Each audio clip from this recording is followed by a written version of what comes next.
Please put your hands together for Miss Katie Lynn.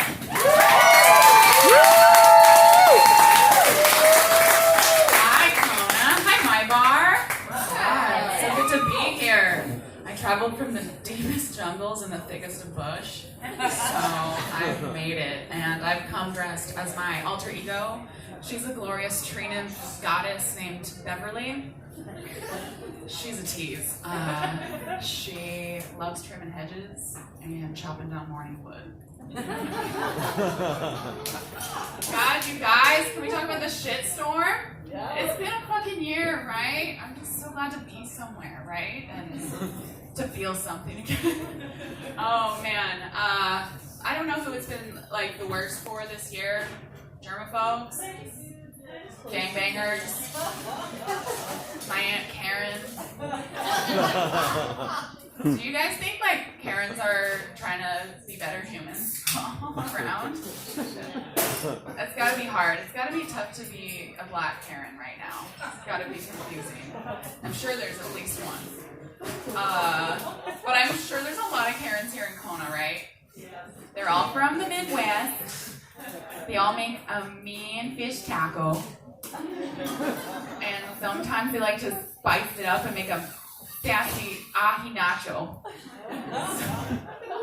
Poor Karens. Oh God, and the Y-whammers. Dude, you guys hear about that? 30 cases of COVID at Y-wham. 40. Sounds like they're doing the wrong kind of missionary.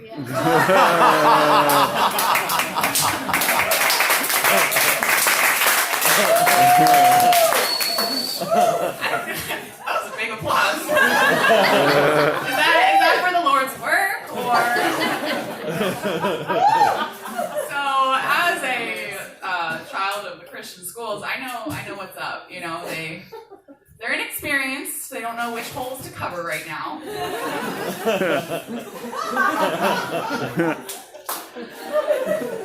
They like to keep their virginity sacred by blowing each other after Bible studies. So.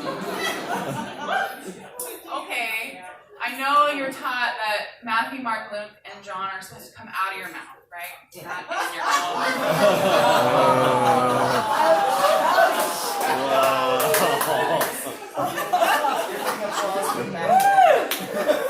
thanks, guys. So, yeah. Oh man, I had another one about them, but I've received so much response. Yeah, so I think what they just need to do is get some coverage and go back to dry humping for now, right? Yeah. But you know what? I don't miss is the creepy lingering hugs. Ladies in the back, you know, right? Yeah. Well, we'll get back to that, but I'm a glass half full kind of gal. Like I want to see the good in all things, you know. So this year it's been tricky, but I realized, okay, masks. Women are finally empowered around the world. We can finally grow out our mustaches. All right? Yeah. Social distancing, less crabs. Yeah. And most importantly, homeschooling. Just really bringing the families together. Just valuing community. Like sister wives, you know? Everyone shares the load.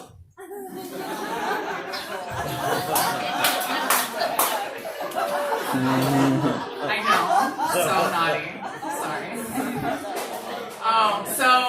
Yeah, I really don't miss lingering hugs though, like I was saying. Because it's always from older white men. And a lot of them are hippies, and so they think like they can just hold a little bit longer and just like breathe a little bit too deep. And they're always white, but their names are always like Tree Star. And they're shamans, but they're like on sabbatical from like fucking New Jersey or something. So I know Tree Star, shaman Tree Star, your chakras are all aligned and everything, but you're penetrating my aura. Okay. Oh God. So hippies, yuck. But look at me, right? There is a spectrum. vegans that drink bone broth, makes no sense to me. Bone broth is exactly what it sounds like. The bones of animals. You're drinking that? Okay, whatever. Me, I'm a simple gal. I don't shave, but I pay my taxes. Woo! So I'm on that hippie spectrum, but I lived down in Captain Cook, so I've received a lot of lingering hugs over time. And it's kind of weird to see hippies try and be sterile right now. It's kind of funny. I'm watching them spraying down the shopping carts at Choice Mart, and I'm like, okay, give me a break. You know we all have staph infection already. It's too bad. Too bad. Yeah, it's too late. It's too bad and it's too late for all of us. So I'm a mother. A little bit about me. Yeah, thank you. I have 2 children, so I'm adulting real hard. Right? Thank you. I thought I started super young. I had my first at 21. But then I moved to Hawaii and realized I started late. So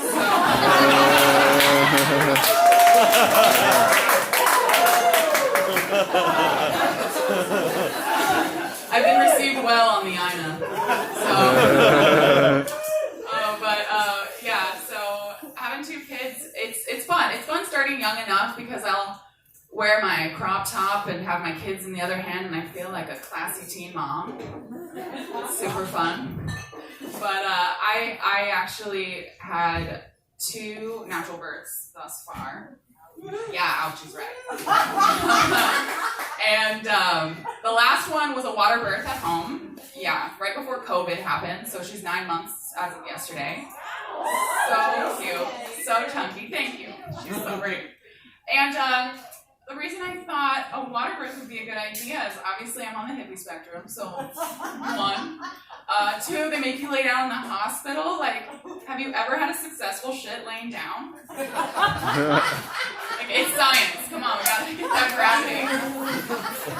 So, also, I saw a bunch of Zen bitches online, like having this beautiful, just ceremonial water birth in their living room, and they're just like assuming the lotus pose, just like, ow, ow, ow, ow. And then they just lie and kick that shit right out. Give me a break. For me, it's a little different. My midwife literally yelled, "Get on all 4s." She's a woman, but still, she got really intense. So I'm like, oh good, I've always wanted to do reverse cowgirl in front of my mom.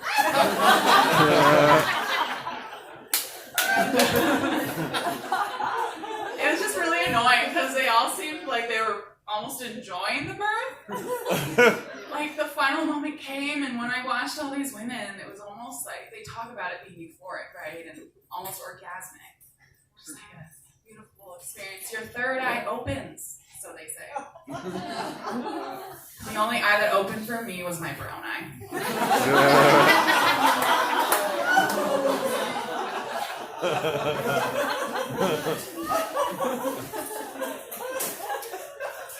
So as you can imagine, I'm lactating right now. I know you were curious. I have breastfed both my children, and just to give you an idea, a regular 9-month-old, maybe 25 pounds, on that big end, maybe 15 to 20 pounds, right? Mine's pushing 30, but she's not as big as my first daughter. My first daughter, at 8 months, was 50 pounds. 50 fucking pounds, you guys. How did I make it? And thank you. Yeah, round of applause for these biceps. Bro, I don't need to work out. I just got my kids. So my doctor was like, oh, what are you feeding her? You should sell that liquid gold. Ew, creepy doctor. Are you buying? Turns out there is a Craigslist for breast milk. You guys aware of this? Yeah. You make some bank. I should have cashed in. But I hope it's for babies. Babies aren't using the computer, so. I think it's the Iron Man secret, personally. Yeah, it's disgusting.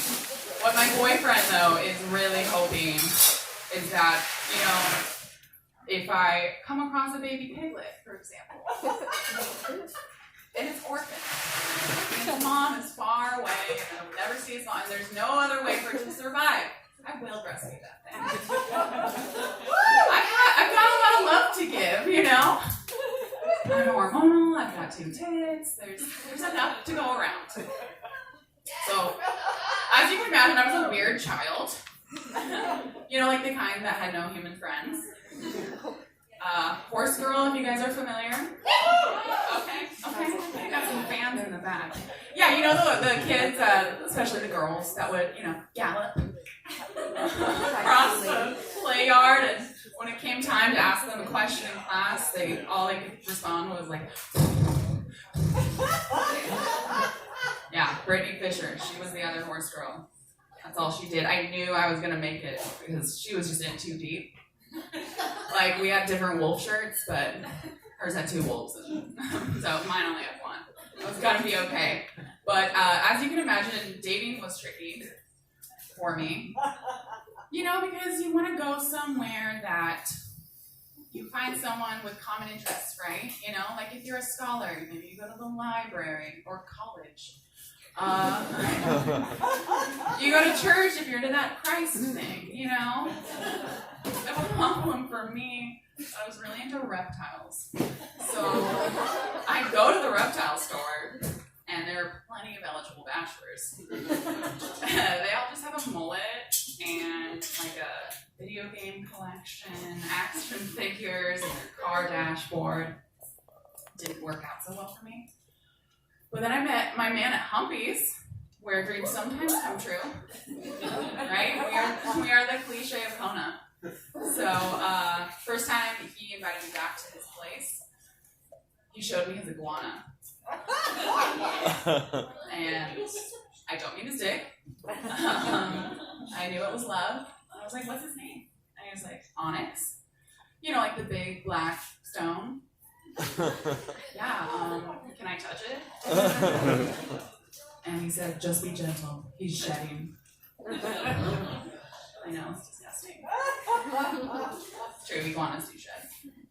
And maybe some dicks, I'm not sure. So I do have a homeless person fetish. Say that 10 times fast.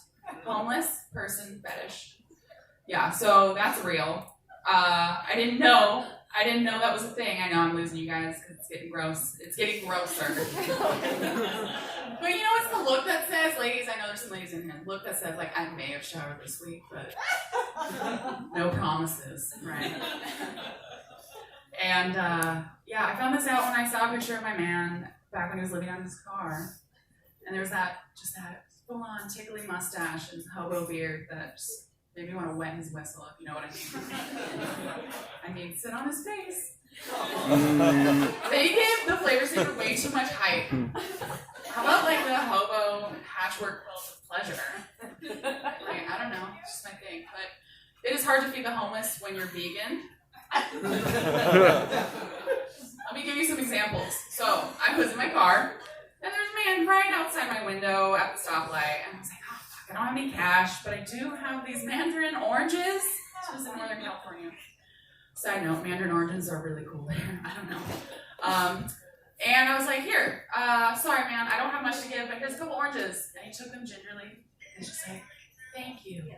And he just chucked them at the overpass. And just like looked at me with his eyes, and I was like, okay, I'm gonna roll up the window. Well, just got to sit there for 5 more minutes at the light. It was really awkward.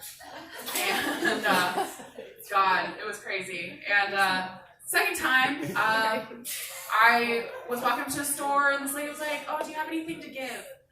I was like, you know what, I have this like super great mango smoothie. It's awesome. I'm sorry, but I don't have anything else. I haven't touched it. Here, you want this? Oh, no thanks. I'm like, bitch, you asked me? You